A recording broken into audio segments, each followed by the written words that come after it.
Hey guys, what's going on? My name is Thomas Bark. Welcome back to another video. I'm one of the guys on YouTube that has reviewed pretty much every single VPN. And what are VPNs good for? Well, torrenting. And that's what we're making a video about today. How to make an automated media server. Now, I've made this same video many times here on the channel, and each time it does very, very well. Because there isn't really that many in-depth tutorials about this specific thing and making it easy to understand for noobs. So that's going to be the priorities of this video. Now guys, of course, with torrenting, you're going to be needing a VPN, and I'll be putting my recommended VPN down in the description down below. My VPN I'm going to be using in this video is NordVPN. It's currently the top rated VPN here on the channel from my objective data comparison table. One reason it's very good for torrenting as well is because it does provide a SOCKS 5 proxy, which we'll be using in this video for the easiest way to do this. Additionally, it also has 111 different server locations around the world, which means you're going to be able to get fast speeds anywhere.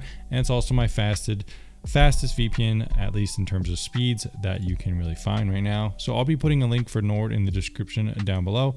If you use my link, you should be able to get some kind of discount going on pretty much all year. So use that link to support the channel, this video, but it's not sponsored by Nord. I'm just an affiliate for them, just like pretty much every other VPN. So let's go ahead and get down to the nitty gritty. Timestamps will be below as well. Are you guys ever worried about getting doxxed? I know I am, and that's why I use a service like Incogni to make sure no one could find my IRL information if they find my name. A service like Incogni goes through all the available data brokers out there, like White Pages and these different websites. It will tell these websites to remove your information, and it saves you tons of time. Use my link in the description down below to get 50% off Incogni, as you see here on this website. To get this deal, this is my top rated data broker removal tool. It's around half the price of competing services like Delete Me, and it has a better interface to boot. So thanks for checking out this one, and let's get back to the video. Well, luckily for you guys, I've made a note of requirements, and I'll be discussing those right now. First up, guys, you're going to need various things to make this automated media server, and they're going to be various tools. There's going to be things called Prowler, Sonar, Radar, Emby, Discord, if you want to use that. And additionally, you're going to need the VPN/proxy method to anonymize yourself while torrenting. Now guys, just quick disclaimer, in this video, I'm not encouraging anyone to download illegal copyright protected content in your country. Always make sure to check with available laws in your country to download what is legal for you. Me personally, for this video, I'm only going to be downloading legitimate content that is either not copyright protected or just sample content. So that is just my legal disclaimer. Always check with the laws and do not download illegal copyright protected content. All right, guys. So with that in mind, what does each one of these tools do? Well, each one is called R because it's kind of like pirate themed or whatever like that. I don't know, maybe these people really like tropical themes. Outside of that though, guys, we have Prowler. Now Prowler, what is it going to do? Well, think of this kind of like a drone or something like that. It's going to go out and look for things, and then it's going to come back to your home location, and it's going to give that information to some other applications like Sonar and Radar. Now think of these things like the ability for that drone to download, I don't know about this analogy, but let's just keep going with it. The drone is going to come back and it's going to start downloading TVs and movie shows from that information it's kind of collected. So Sonar is going to be basically the one for TV shows. Radar is basically the one for movies. So Prowler, like I said, it's going to be giving information to these two things from torrent websites to be able to download stuff. So that's kind of a basic understanding of it. Next up, we have Emby. Now you can use whatever you want, whether that be Plex, Jellyfin, or Emby. In my experience, Emby is the best one. It works even better than Plex. It is free to use. There are some premium models and stuff like that if you want to check those out. But Emby is pretty much the easiest one to use and the most fluid. If you're someone who's strict on privacy and stuff like that, you might value privacy and open source nature a little bit more over reliability and usability. You could check out Jellyfin, and it's going to be set up pretty much the same way. But in my experience, Emby just works better. If you're sitting on the couch, you have a nice bowl of snacks, a nice soda, you want to watch your show, and it doesn't work for some reason, do you want to be spending 10 to 20 minutes troubleshooting that every couple of weeks, or do you want it to just work? That's why I choose Emby. This is kind of a controversial topic though, so I don't really want to get into which one is the best necessarily. It just kind of depends on what you want to use. And for this video, I'm going to be illustrating Emby since it is the easiest one to use and most reliable in my experience. Lastly, guys, we could discuss Discord. If you do want to kind of have some community aspect, if you want people to be able to request stuff on your media server, or if you just want to work through Discord to request stuff, that's that's also definitely a kind of a cool thing to do. So we'll be discussing how to implement that as well. Lastly, guys, we'll be telling you how to anonymize everything with a proxy. It's pretty easy to do. It is going to be required a paid subscription to NordVPN, so that's something to keep in mind. And like I said, using my link will get you the best price on that. So guys, that's just a basic overview. Let's go ahead and go into each individual thing and how to set them up all together now. One last thing I did want to mention, guys, I'm going to be using QBitTorrent in this video. It's a free to use torrent application and my recommended option. So guys, the first step we're going to do is install all these applications. You could find them on Google, or I'll put links in the description down below. Basically, they all are like pretty much the same exact website. What you'll do is go to the download page and click on the installation. Now it is compatible with Linux and different things, I do believe. Today we're just going to be doing Windows since that's the easiest way to do it. Usually for new people, since I already have a Windows-based computer. So what you're going to do is you just click download Windows 64 or 86, depending on if you have 64 or 32-bit installation. For me, I'm just going to click x64, and you're pretty much going to do this for Sonar, Prowler, and Radar. So that is the three you will need. Go ahead and install those, and once that's done, you want to make sure to actually click on like the thing that will start it up as a service. That way, every time you start your computer, all these things will be working, just to keep your media server going all the time. And after that, you're pretty much gonna, when you're done installing it, it's gonna start it up, and it's gonna look something kind of like this. This is Prowler, and this is gonna be Radar, and this is going to be Sonar. So basically what happens here is you're going to have to create an authentication method. This is something you probably want to write down or copy to your password manager. Basically, it requires authentication just to log in, and you'll create your credentials here. So I'll just kind of go through this for each one. So that's definitely something to make sure you don't lose that information. So guys, basically what you do from here is, for example, on Prowler, you're going to set the authentication method. Let's do basic browser pop-up. And we'll just select that, authentication enabled. We'll go ahead and set the username to just Thomas Spark Test. You can do this for anything you want, and go ahead and set a password and make sure to save it in your password manager. Click save. We'll just do that, and now we're going to do it for the other ones as well. So I did Prowler. Now let's do Radar. So for me in this test, I'm just going to do all the same passwords.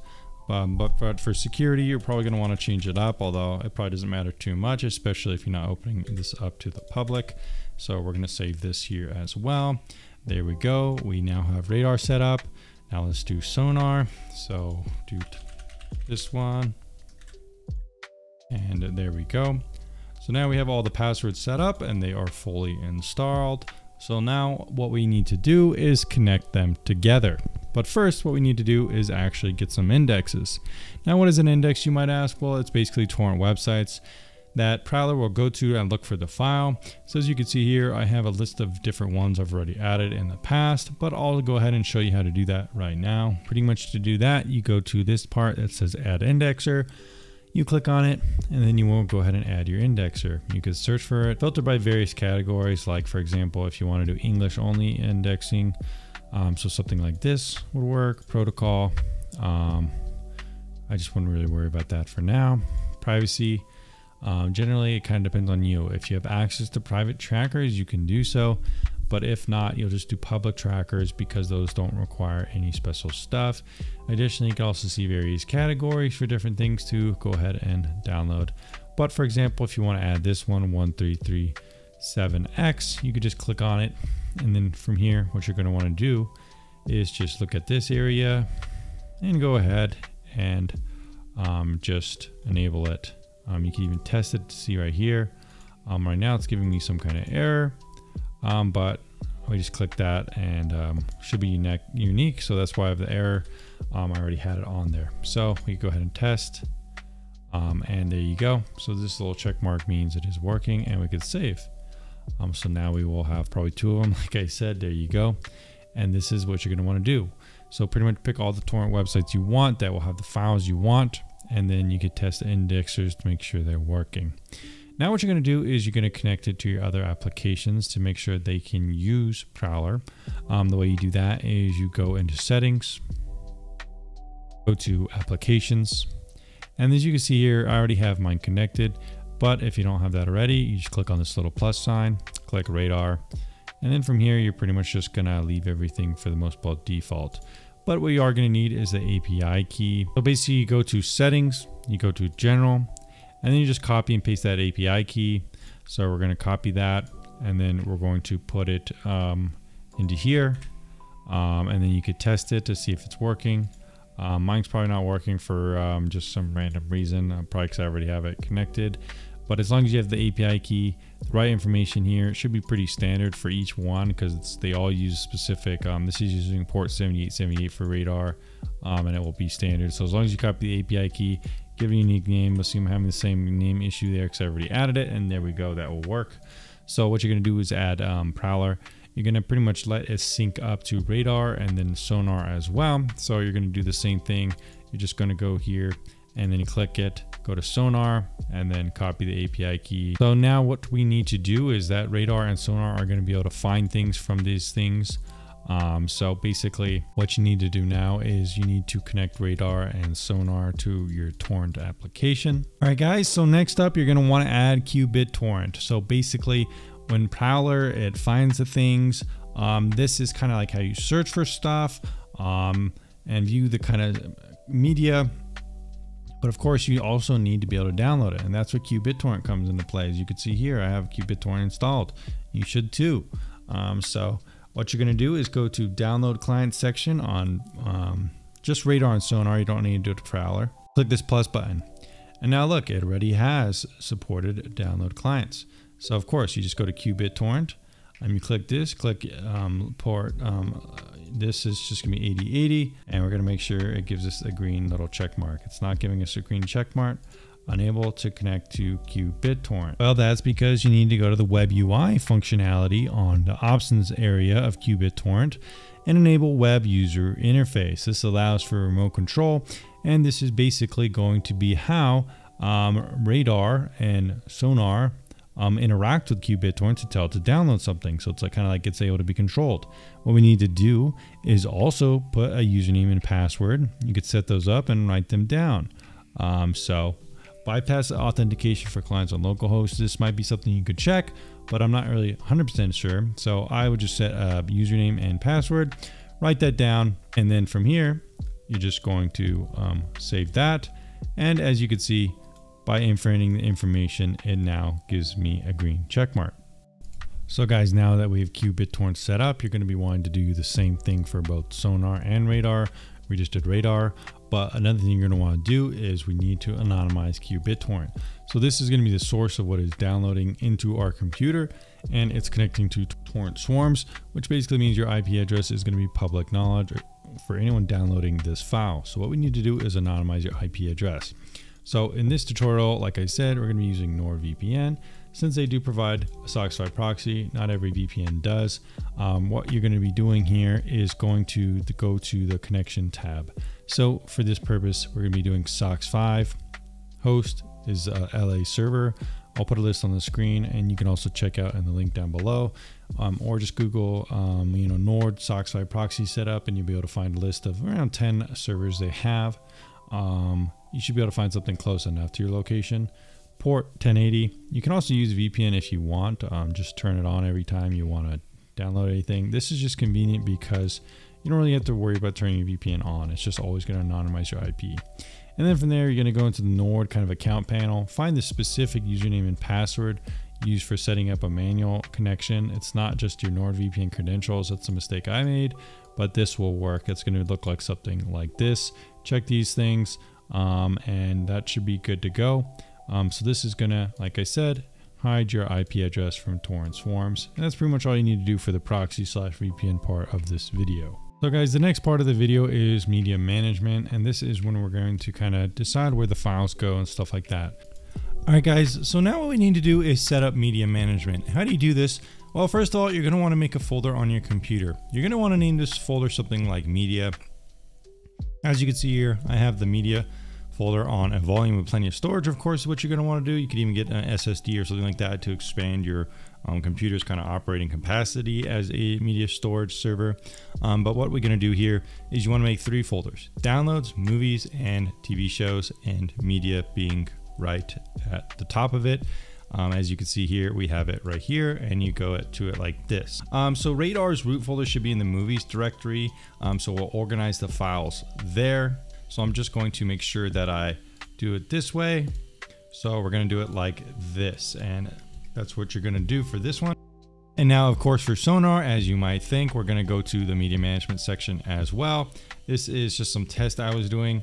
So we're going to go to new volume, media, TV shows, and then we're going to do that. But just in case here, guys, you have this issue, as you can see it here. This is because I was kind of playing around with a different file structure, but you want to make sure that it's in the right one, or else you might run into some issues like it says there, and then downloads. So this is where it's going to be, and we're going to click apply. So this issue should be resolved. So as you can see here, once I fully restarted Radar like that, it did fix the issue. So that is very good to see. So guys, now we've set up the different ways to download the files, interact with them, and so on. Set up qBittorrent. We've anonymized it with NordVPN SOCKS 5 proxy. Now the last step is to set up your media server. Now, like I said, I recommend Emby for this video. Go to emby.media. And then you could download it for free. So guys, this is basically what Emby looks like, and all you're really going to do is just kind of use this as an application. So basically the way I do it is I have an Android based operating system that can install Emby as from the Google Play Store. Something like the NVIDIA Shield or any kind of Google TV device will work well, and that's what I recommend. So you're pretty much going to download that onto that device, and then you're going to be able to connect it to your computer that is running Emby. So basically the way it works is you want to add in your media files, going to settings and then library, and what you're going to do is you're going to add the library. So as you can see here, I've already added the media folder, but actually probably what you want to do is not add the entire media folder. What I would recommend doing is adding specifically the movies folder. So in my case, as you remember, it would be the movies folder within the media, and then the TV shows. That way you don't have like kind of like the downloads in it, in case you kind of want to, you really just only need like the movies and TV show part of it, because Radar and Sonar will kind of move things around. So it's kind of extraneous. So you're just going to add the movies, find the folder location. So in my example, it would be D, media, and then movies and TV shows. So you could add both of them. So that will let you do that. So once you have that set up, you're going to be able to display the movies. So Emby is how you kind of, like I said, you'll launch the app on your Shield device or Android device, connect to your media server, and then you will be able to get access to them. So this is kind of like the front end. So guys, like I said, you might run into some issues being able to find Emby, and like ChatGPT has said, like I said, you want to make sure that 8096 is not blocked by your Windows firewall. Additionally, you need to make sure that you can see things on your network. So one specific thing that I've seen common and happened to me when I first started doing this years ago is you need to enable network discovery and make sure your firewall settings are set up correctly. As you can see here, you open the control panel, go to network and sharing, change advanced sharing settings. You want to make sure network discovery and turn off file sharing. You just want to make sure network discovery and this stuff is enabled, so you will be able to at least see it. So this will help you there. Additionally, you might also want to allow it through the firewall and stuff like this. But if you're not able to do it, there's also it's kind of easy to troubleshoot. Just kind of look up these kind of issues with ChatGPT or something like that. All right, guys, now I'm going to be showing you an example of how it might work. So basically today I'm going to be using A Birth of a Nation, since it should have no copyright protection on it since it's such an old movie. So what you're going to do, for example, is go to Radar, type in The Birth of a Nation, and then we're going to just search for that. The cool thing about Radar is it just makes it so easy to find stuff just like this. So basically what you're going to do is you're just going to click on it. As you can see, it's going to the right thing. We're going to do add movie. Now it's searching the indexers. It's using Prowler to find it. Now it says it has completed it and started downloading. We should go to qBittorrent and see it here. And there we go. It just popped up. How cool is that, guys? This is the automated part. So it's just super simple to start things. Look, it's already downloading. I already got my NordVPN proxy, anonymizing everything. So there you go. That's pretty much the beauty of this method. Another cool thing is you could set it to download TV shows as they come out, of course, only legally available ones. And that is really how it works. So once this is done, it's going to be putting it in the downloads folder. And then Radar is going to know that, and it's going to move it to the movies folder. And then Emby is going to automatically detect it. It will kind of refresh its library as long as you have it on. And then you will be able to watch it from your TV. Pretty cool, right? So guys, now I want to talk about mesh networking. And basically what is this? Well, this is a way to access your media server remotely. So let's say you're not home, but you still want to access your automated media server. You could download Emby on your iPhone, iPad, or even any other device. You can even share it with friends and they can do that and access your server just the same way. Fortunately, this all works within NordVPN, which is another reason why I recommend it as a product for this video. It's actually very, very simple to use. All you're gonna do is download NordVPN's client on your computer where the media server is hosted. From here, you're gonna turn on MeshNet. You just click on this little button. And then from there, you're gonna download on your phone as well, or whatever device it is. Maybe this is your friend's device or so on. They're basically going to be able to log into your server remotely. Pretty much all you're going to do is give them this IP right here. And then if it's Emby they're trying to access, 8096, so port 8096, I'll be putting that on the screen right here.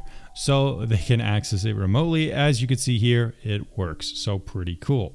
Additionally, it will also work on the phone. And how do you do that? Well, it's actually quite simple. You just go into the NordVPN application, go to this section, and you're pretty much going to route traffic through that. You can see here's my computer, and pretty much all you're going to do is go back to this area. You can see manage devices and so on. You're just going to do traffic routing, and then you're going to see your computer, and you'll just click on it to connect, and you'll see a little thing. Additionally, in this section, you're going to want to manage devices, and you could accept and decline permissions here. So if you want to be able to access the media server, you're going to enable this one and this one as well as this one. So they will be able to access it. And that's really all there is to it. You just connect from your phone and you're going to have local access to this computer as long as this computer is running MeshNet.